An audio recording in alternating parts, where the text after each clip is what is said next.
फातिमा की रानी माँ, प्रभु यीशु की माँ, आसरा तू ही है माँ।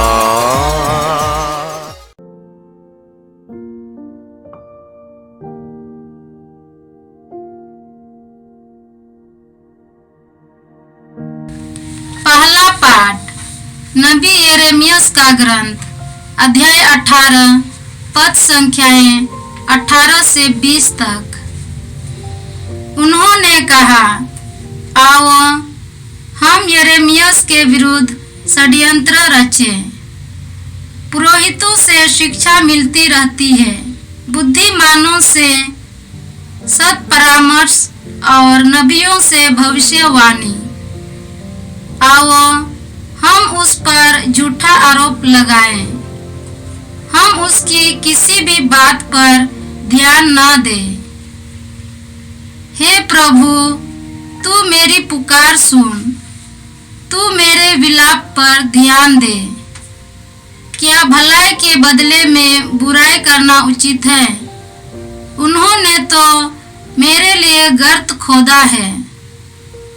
याद कर कि उनके पक्ष में बोलने और उन पर से तेरा क्रोध दूर करने के लिए मैं तेरे सामने खड़ा रहा। यह प्रभु की वाणी है। ईश्वर को धन्यवाद। भजन अनुवाक्य।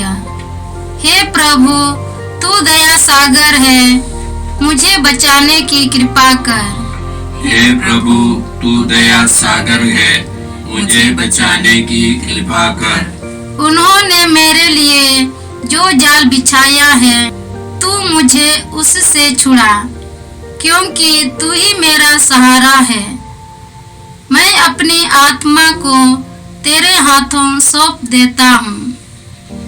हे प्रभु, तू ही मेरा उद्धार करेगा। अनुवाक्य। हे प्रभु, तू दया सागर है, मुझे बचाने की कृपा कर। हे प्रभु, तू दया सागर है, मुझे बचाने की कृपा कर। मैं लोगों की निंदा सुनता रहता हूँ, मैं चारों ओर आतंक से घिरा हुआ हूँ। वे मेरे विरुद्ध षड्यंत्र रचते हैं, वे मुझे मार डालना चाहते हैं। अनुवाक्य। हे प्रभु, तू दया सागर है, मुझे बचाने की कृपा कर। हे प्रभु, तू दया सागर है, मुझे बचाने की कृपा कर। हे प्रभु, तुझ पर ही मेरा भरोसा है। मैंने कहा, तू ही मेरा ईश्वर है, तेरे ही हाथों मेरा भाग्य है। शत्रुओं और अत्याचारियों से मुझे बचा। अनुवाक्य। हे प्रभु, तू दया सागर है, मुझे बचाने की कृपा कर। हे प्रभु, तू दया सागर है, मुझे बचाने की कृपा कर। जय घोष। प्रभु कहते हैं, संसार की ज्योति मैं हूँ। जो मेरा अनुसरण करता है, उसे जीवन की ज्योति प्राप्त होगी। प्रभु आप लोगों के साथ हो और आपकी आत्मा के साथ। मत्ती के अनुसार पवित्र सुसमाचार। हे प्रभु, तेरी महिमा हो। अध्याय 20 पद संख्याएं 17 से 28 तक। यीशु यरूशलेम के मार्ग पर आगे बढ़ रहे थे। 12 को अलग ले जाकर उन्होंने रास्ते में उनसे कहा, देखो हम यरूशलेम जा रहे हैं। मानव पुत्र महायाजकों और शास्त्रियों के हवाले कर दिया जाएगा। वे उसे प्राणदंड की आज्ञा सुनाकर गैर यहूदियों के हवाले कर देंगे, जिससे वे उसका उपहास करें, उसे कोड़े लगाए और क्रूस पर चढ़ाए, लेकिन तीसरे दिन वह जी उठेगा। उस समय जबेदी के पुत्रों की माता अपने पुत्रों के साथ यीशु के पास आई और उसने दंडवत करके उनसे एक निवेदन करना चाहा। यीशु ने उससे कहा, क्या चाहते हो? उसने उत्तर दिया, ये मेरे 2 बेटे हैं। आप आज्ञा दीजिए कि आपके राज्य में एक आपके दाएं बैठे और एक आपके बाएं। यीशु ने उनसे कहा, तुम नहीं जानते कि क्या मांग रहे हो? जो प्याला मैं पीने वाला हूं, क्या तुम उसे पी सकते हो? उन्होंने उत्तर दिया, हम पी सकते हैं। इस पर यीशु ने उनसे कहा, मेरा प्याला तो तुम पियोगे, किंतु तुम्हें अपने दाएं या बाएं बैठने देने का अधिकार मेरा नहीं है। वे स्थान उन लोगों के लिए हैं जिनके लिए मेरे पिता ने उन्हें तैयार किया है। जब 10 प्रेरितों को यह मालूम हुआ तो वे दोनों भाइयों पर क्रोध हो गए। यीशु ने अपने शिष्यों को अपने पास बुलाकर कहा, तुम जानते हो कि संसार के अधिपति अपनी प्रजा पर निरंकुश शासन करते हैं और सत्ताधारी लोगों पर अधिकार जताते हैं। तुम में ऐसी बात नहीं होगी। जो तुम लोगों में बड़ा होना चाहे वह तुम्हारा सेवक बने, और जो तुम में प्रधान होना चाहे वह तुम्हारा दास बने। क्योंकि मानव पुत्र भी अपनी सेवा कराने नहीं बल्कि सेवा करने तथा बहुतों के उद्धार के लिए अपने प्राण देने आया है। प्रभु का सुसमाचार। हे क्रिस्त, तेरी स्तुति हो। जय यीशु क्रिस्त में प्रिय भाई और बहनों, आज का पहला पाठ नबी यिर्मयाह के ग्रंथ से है। अध्याय 18 पद संख्याएं 18 से 20 तक। इसमें हमने सुना कि इस्राएल के शक्तिशाली लोगों ने यिर्मयाह के विरुद्ध षड्यंत्र रचा। ईश्वर की वाणी जो यिर्मयाह के द्वारा निकलती थी, उनको सुनने के लिए वे तैयार नहीं थे। यिर्मयाह ईश्वर के सामने शिकायत करता है। वे कहते हैं, आओ हम यिर्मयाह के विरुद्ध षड्यंत्र रचे। पुरोहितों से शिक्षा मिलती रहती है, बुद्धिमानों से परामर्श और नबियों से भविष्यवाणी। आओ हम उस पर झूठा आरोप लगाए, हम उसकी किसी भी बात पर ध्यान ना दें। और यिर्मयाह आगे प्रार्थना करता है ईश्वर से, प्रभु तू मेरी पुकार सुन, मेरे अभियुक्ताओं की बातों पर ध्यान दे। क्या भलाई के बदले बुराई करना उचित है? वे मेरे लिए गड्ढा खोदते हैं। याद कर कि मैं उनके पक्ष में बोलने और उन पर से तेरा क्रोध दूर करने के लिए तेरे सामने खड़ा रहा।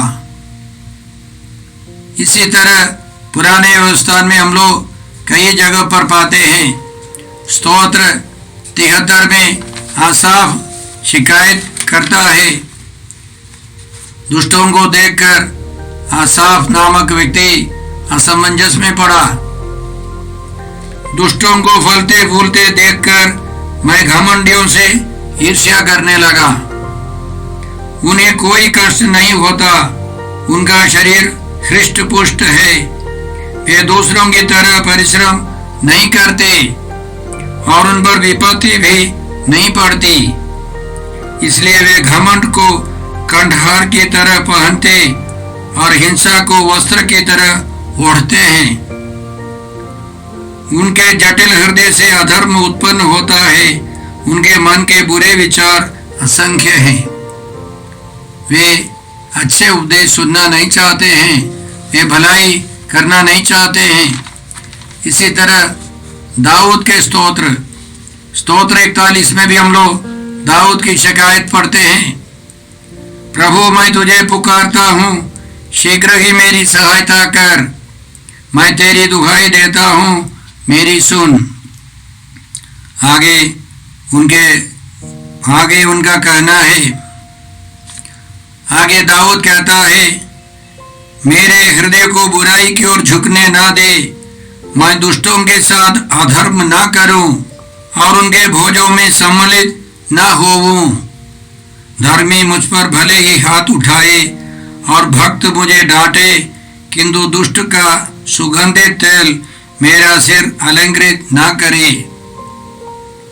तो हर देश में, हर परिस्थिति में ऐसे बहुत सारे लोग हैं, ताकतवर है, जो सच्चाई से घृणा करते हैं, ईमानदारी से घृणा करते हैं, बेईमानी को स्वीकार करते हैं, बेईमानी पसंद करते हैं, बेईमान के साथ काम करते हैं।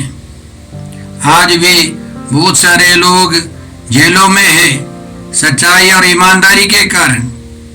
जो सच बोलता है, जो ईमानदारी की बातें करता है, ईमानदारी से काम करता है, ऐसे व्यक्ति को बहुत सारे लोग तंग करते हैं, उनका बदनाम करते हैं। इसलिए हम इस महान व्यक्ति यिर्मयाह के द्वारा सीखते हैं, सबसे पहले हम पर अत्याचार जब होता है, उसको सहने के लिए, स्वीकार करने के लिए हमें शक्ति मिले।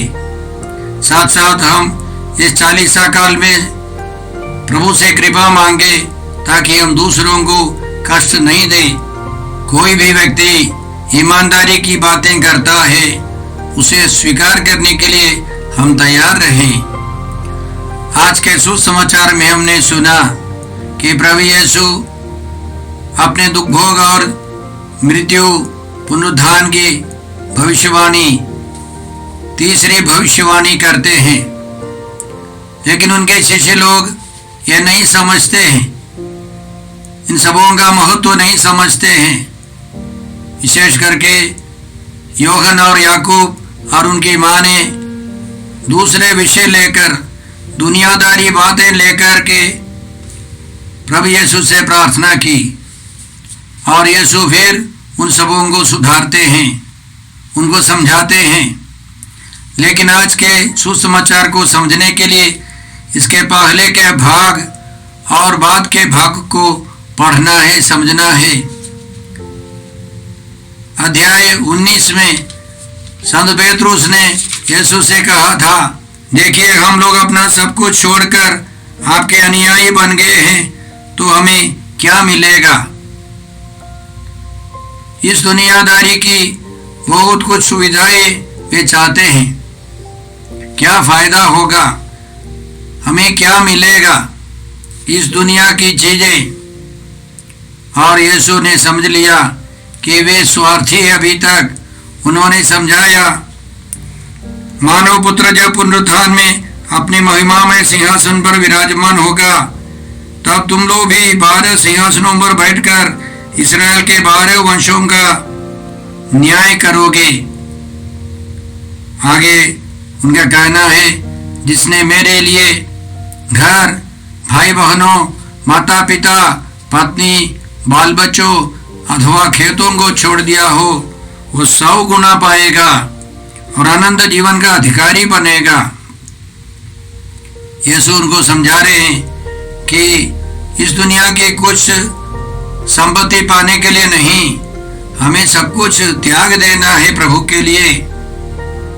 कुछ फायदे के लिए नहीं, स्वर्ग राज्य के लिए, यीशु को पाने के लिए, पिता ईश्वर पवित्र आत्मा को पाने के लिए हमें सब कुछ त्याग देना है। आगे अध्याय 20 में यीशु ने एक दृष्टांत से शुरू किया। इस दृष्टांत में एक भूमिधर है, जिसने अपनी दाखबारी में मजदूरों को बुलाया। एकदम सुबह कुछ मजदूरों को उसने बुलाया और रोजाना तय किया 1 दीनार के हिसाब से। फिर 9 बजे, फिर 12 बजे, फिर 3 बजे, इसी तरह लोगों को बुला लाया। और अंतिम में 5 बजे शाम को, 1 घंटा बाकी है, उसने कुछ लोगों को बुला लिया। उनके साथ कोई तय नहीं था, मजदूरी तय नहीं थी, वे केवल मालिक की दया पर आश्रित है।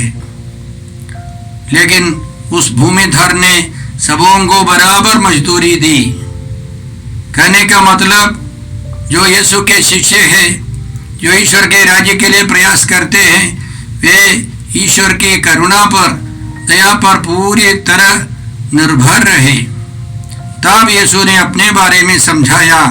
तीसरी बार उन्होंने समझाया कि मुझे यरूशलेम जाना होगा, नेताओं, महायाजकों और शास्त्रियों के द्वारा ठुकराया जाना, मार डाला जाना और तीसरे दिन मुझे जी उठना होगा। यीशु समाप्त नहीं होंगे। कष्टों से गुजरकर यीशु महिमा में प्रवेश करेंगे। यह उनके शिष्यों की बुलाहट है। फिर भी वे नहीं समझते। फिर भी वे लोग आकर यीशु से प्रार्थना करते हैं, स्वर्ग राज्य में उनके दाएं और बाएं बैठ जाए, उसकी अनुमति दे। तो बाकी 10 क्रुद्ध हो गए। फिर यीशु ने उनको समझाया कि मानव पुत्र सेवा कराने नहीं, सेवा करने और बहुतों के उद्धार के लिए अपना जीवन अर्पित करने आया है। तब हम लोग पढ़ते हैं आगे, आज के सुसमाचार के आगे हम लोग पढ़ते हैं, 2 अंधे यीशु के पास आए। उन्होंने जोर जोर से प्रार्थना की, पुकार पुकार कर प्रार्थना की, हे दाऊद के पुत्र, हम पर दया कीजिए। यीशु ने उनसे पूछा, क्या चाहते हो मैं तुम्हारे लिए क्या करूं? और उन्होंने प्रार्थना की, उत्तर दिया, प्रभु हमारी आंखें अच्छी हो जाए। यीशु को तरस हो आया और उन्होंने उनकी आंखों का स्पर्श किया। उसी क्षण उनकी दृष्टि लौट आई और वे यीशु के पीछे हो लिए। देखिए 2 घटनाएं। पहली घटनाएं 2 शिष्य लोग, वे स्थान मान चाहते हैं। जब यीशु ने पूछा क्या चाहते हो, संत मार्कुस के सुसमाचार में और एक सवाल है, जैसे इन अंधों से पूछा, मैं तुम्हारे लिए क्या करूं? क्या चाहते हो, मैं तुम्हारे लिए क्या करूं? और वे यीशु के दोनों तरफ बैठना चाहते हैं, अधिकार चाहते हैं, शक्ति और सामर्थ्य चाहते हैं। लेकिन ये 2 अंधे उनके विपरीत हैं। वे आंखों की ज्योति चाहते हैं। यीशु ने तुरंत उनकी बातें स्वीकार की। यूहन्ना और याकूब की प्रार्थना यीशु ने ठुकराई। उनका कहना है स्वर्ग राज्य में प्रवेश करना, यीशु के दाएं या बाएं बैठा देना पिता ईश्वर का काम है। ईश्वर के लिए जितना ज्यादा सहता है वह वे सब यीशु के बगल में बैठेंगे। स्वर्ग राज्य में ईश्वर के निकट बैठना हमारे दुखों के आधार पर है। ईश्वर के लिए कितने हम लोगों ने दुख सहा है, उसके आधार पर ईश्वर हमारा प्रतिफल देगा। तो 2 अंधे आंखों की ज्योति चाहते हैं और उनकी प्रार्थना तुरंत स्वीकार करते हुए यीशु ने उनको आंखें दी। वे यीशु के पीछे हो लिए और यीशु के शिष्य लोग यीशु से दूर हैं। 2 शिष्य लोग आंखें चाहते हैं। 2 शिष्य लोग जो यीशु के साथ रहने वाले शिष्य लोग पावर चाहते हैं, इज्जत प्रतिष्ठा चाहते हैं। जो अंधे थे वे आंखें खोल करके देखने लगे और वे यीशु के शिष्य बन गए, यीशु के पीछे पीछे जाने लगे। तो हम इन वचनों से क्या सीखते हैं? ईश्वर के राज्य के लिए हम निष्काम कर्म करें, स्वार्थता के कारण नहीं, ईश्वर के प्रेम से प्रेरित होकर हमें काम करना है, प्रभु के लिए काम करना है, प्रभु को पाना है। हमारी आत्मा की आंखें खुल जाए, हमारी स्वर्गीय बुद्धि खुल जाए, हमें स्वर्गीय ज्ञान प्राप्त हो।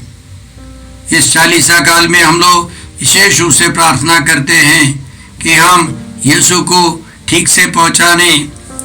संत यूहन्ना के सुसमाचार अध्याय 8 पद संख्या 24 में यीशु इस्राएलियों से, यहूदियों से कहते हैं, मैं तुमसे कहता हूं कि तुम पाप की स्थिति में मर जाओगे। यदि तुम विश्वास नहीं करते कि मैं वही हूं, तो तुम पाप की स्थिति में मर जाओगे। हमें यीशु के बारे में सही जानकारी हो, कुछ जानकारी नहीं। यीशु के बारे में इधर उधर की बातें नहीं, हमें सही जानकारी हो, सही ज्ञान प्राप्त हो और उसके अनुसार हम लोग जीवन बिता सके। हे पिता ईश्वर, हे प्रभु यीशु, हे पवित्र आत्मा ईश्वर, आज के सभी पवित्र वचनों के लिए हम तुझे धन्यवाद देते हैं और प्रार्थना करते हैं कि हम यीशु मसीह के दुख भोग, मृत्यु और पुनरुत्थान का रहस्य जाने, प्रभु यीशु को पूर्ण रूप से स्वीकार करें और उस स्वर्गीय ज्ञान के अनुसार जीवन बिता सके। हम यह प्रार्थना करते हैं प्रभु क्रिस्त के द्वारा। हमारे प्रभु यीशु क्रिस्त की कृपा, ईश्वर का प्रेम और पवित्र आत्मा का सहचर्य आप सबों को प्राप्त हो। आमीन।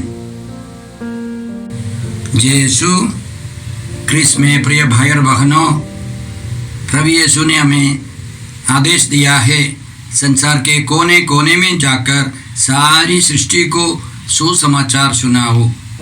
सुसमाचार सुनने के लिए और सुनाने के लिए एक अच्छा मौका है।